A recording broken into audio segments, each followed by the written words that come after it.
Thank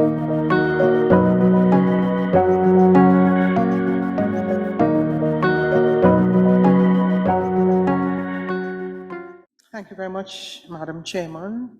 And let me acknowledge Senator Anthony Vera, Mrs. Sonia Francis Yearwood, Permanent Secretary in the Ministry of Works and Transport, Dr. Joseph Ishmael Khan, Chairman of the Board of the National Gas Company of Trinidad and Tobago, and other members of the board, Ms. Karina Cockburn, Country Representative of the IDB, Mr. Jonathan Barkant, Founder, Technical Director, and Chairman of the IAM Movement, representatives of our esteemed corporate sponsors, the National Gas Company of Trinidad and Tobago, the Inter-American Development Bank, as well as the Republic Bank Limited. Distinguished speakers and panelists, specially invited guests, members of the media, special good morning. As Minister of Planning and Development for the Republic of Trinidad and Tobago, and as Minister with responsibility for the environment, it is my distinct pleasure to address you at this inaugural Caribbean Green Infrastructure Conference. I wish to thank the IAM Movement and the National Gas Company of Trinidad and Tobago Limited for demonstrating state and civil collaboration in its truest sense through your efforts in the realization of this event. Commendations are also due to the team comprising IAM Movement for showcasing the passion and drive to make a difference in our communities. You represent what is amazing about the work of Trinidad and Tobago's non-governmental organizations, and please continue to excel. An occasion such as this provides opportunities to share technical knowledge and innovations on green infrastructure and provide a platform for engaging in discussions on accomplishing these initiatives for the greater good of our environment. Today, we are just 11 days away from the start of the United Nations Climate Change Conference, more commonly referred to as COP27 in Egypt. As a party to the Paris Agreement, Trinidad and Tobago, through the Ministry of Planning and Development, Environmental Policy and Planning Division, is laying the groundwork for participation in support of our commitment to environmental action and the other sustainable development goals. We are today, as we speak, conducting a preparatory consultation with stakeholder groups on issues to be addressed at COP27. And in the coming weeks, we will also conduct stakeholder sessions regarding the UN Conference on Biodiversity, also known as COP15. The 27th Conference of Parties will allow our Caribbean region to again approach the global north to deliver a clear, strong, collaborative message, not only seeking heartfelt support, but more so to lobby for climate justice on behalf of our region and all our people. While small island developing states such as ours are the least contributors to global warming and the emissions that contribute to climate change, it has been documented that we can suffer the greatest losses and damages due to climate-related crises. Climate change has been at the center of global discussions over the last few decades, and it has been many alarming impacts globally, but even greater catastrophic effects on small island developing nations, such as our neighboring countries and ourselves. Therefore, steps towards the conservation and management of our limited land resources and building our resilience is absolutely crucial. Trinidad and Tobago's nationally determined contributions, or what is referred to as NDCs, outline the country's priorities for climate change mitigation. While the NDCs focus on the areas of industry, power generation, and transportation, this does not exclude other sectors from contributing to the global goal of 1.5 to stay alive. Ecosystem-based sectors such as agriculture, forestry, and other land use sectors should not be forgotten in the quest to advance the sequestration of carbon, as they are probably the easiest areas for individual contributions to national impact. People can reduce their carbon footprint through tree planting and maintenance, subsistence gardening to subsidize food imports, and improving the resilience of land to the impacts of climate change. Although today marks the first Caribbean Green Infrastructure Conference, many of us here who have been advocates in the environmental sphere know that this is by no way a novel principle or approach. We can all, however, declare that a revival of a paradigm and a way of thinking that many of our indigenous people have always shared is underway, a paradigm recentering us towards more nature-positive, green approaches and solutions that create so many benefits. It is baffling why we have not, as a global community, utilize and institutionalize more of these solutions throughout our development plans and individual nations' development trajectories.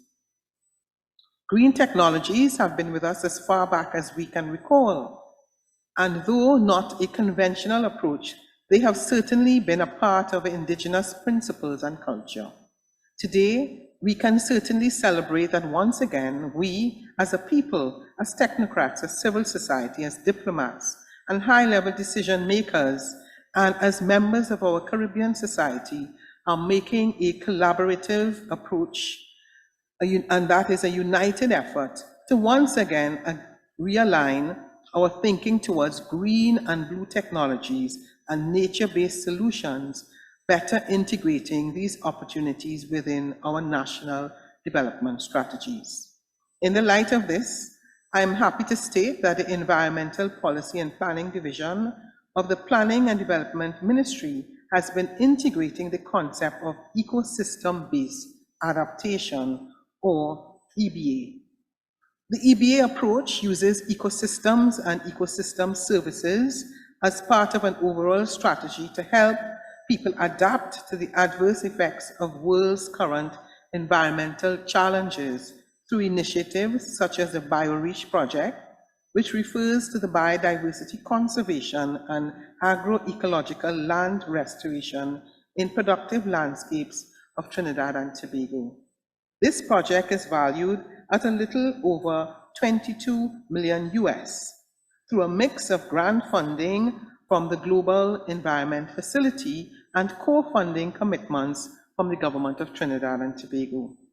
BioReach aims to promote biodiversity conservation, restore degraded lands, and improve livelihoods of rural communities in targeted productive landscapes, agriculture, forestry, and other land uses throughout Trinidad and Tobago. Through the Institute of Marine Affairs, we are also using nature-based solutions focused on rehabilitating sea grass beds in Tobago, as well as coral reef restoration as part of a project called Marine TT. The Institute of Marine Affairs is also conducting research to determine the quantity of carbon stored in vast mangroves in Trinidad and Tobago. Through the Commonwealth Blue Charter, we have embarked on a pilot project to undertake a blue economy readiness assessment for Trinidad and Tobago to determine the country's readiness to embark on the transition to the blue economy. Trinidad and Tobago is part of the Biodiversity and Ecosystem Services Network called BESnet, which is a capacity sharing network of networks that promotes dialogue between science, policy, and practice for more effective management of biodiversity and ecosystems as an integral part of long-term human well-being and sustainable development. So we are approaching environmental development and environmental action from a holistic place, incorporating nature-based solutions as a means to ensure the security of our environmental resources as well as that of our human resources. EBA projects offer flexible and cost-effective measures to address risk at multiple scales that can also deliver core benefits for climate change mitigation, livelihood protection, and poverty alleviation, along with other economic, social, and environmental core benefits. While we can all easily picture the benefits of conservation and proper environmental management from the point of view of our forests, rivers, and coastal zones and so on, few of us give the thought to economic benefits to be derived. The fifth National Report of Trinidad and Tobago on the Convention on Biological Diversity, which was approved by Cabinet in 2017, valued the ability of this country's watersheds to deliver water of good quality, namely water purification services, at approximately 520 million TT dollars or 88 US million annually. Trinidad and Tobago derives at least 88% of its fresh water from natural sources such as ground and surface water. Healthy forests can reduce sediment export into rivers by as much as 50%.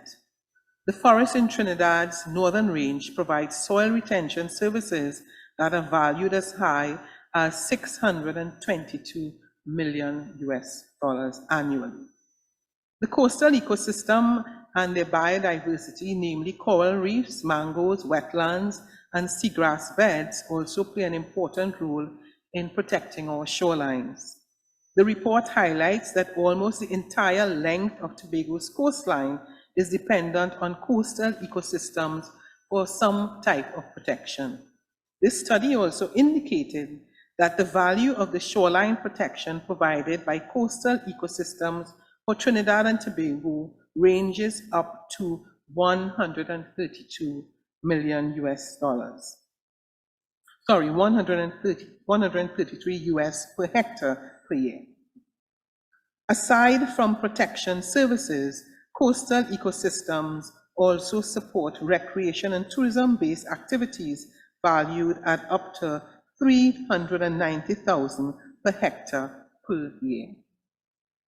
So when we added up all the dollar value of our ecosystem and environmental services is monumental, in excess of 2 billion TT dollars, making the economic base for proper green infrastructure investment and supporting action. The Ministry of Planning and Development recognizes the capacity of the vetiver grass to offset carbon emissions through sequestration, as well as it is serving a low-cost solution to adaptation through improvement of land integrity, especially in areas where erosion due to climate events is a chronic problem. The vetiver system can be used as a source of livelihood generation, as the hedges can be harvested for use in the production of handicraft and indigenous products. The vertical integration of vetiver use can therefore be of critical value, especially to rural communities. I again reiterate the excellent work being conducted by the IAM movement team and wish them continued success. The Green Infrastructure Conference shows the commitment of everyone here and the hundreds of virtual participants across the Caribbean region and throughout the world. A commitment that goes beyond policy and politics to emphasize what national scale greening efforts can aspire to be within our Caribbean community. I think that equally important, the conference is fertile ground that highlights how the Caribbean intends to treat with many sustainable issues we face that are at the top of the global climate agenda.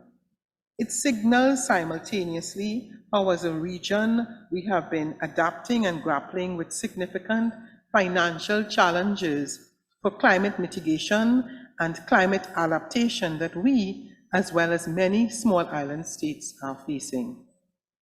I also see opportunities to better include green thinking into watershed management, as well as urban planning, where a green-blue mindset can be more easily integrated into every phase of project development through improved collaboration across sectors. Engineers, financiers, developers, and academia will need to work cross-functionally together, now more than ever. Today marks a moment to reconnect with the services and solutions that nature is able to provide us. This also allows our society to recenter itself and experience longer lasting benefits. Today marks a revitalization of efforts to invest in a greener pathway. I'm very pleased to also know that there are so many young faces participating. These are the faces that give me the energy to be a champion for climate justice and to be an advocate for greener investments and diversified portfolios that can lead us to pathways that we all can enjoy tomorrow. I thank you for your time this morning, and I wish to take the opportunity to extend my sincere congratulations to the IAM movement on their Superhero Development Award 2022 from the IDB. Thank you very much.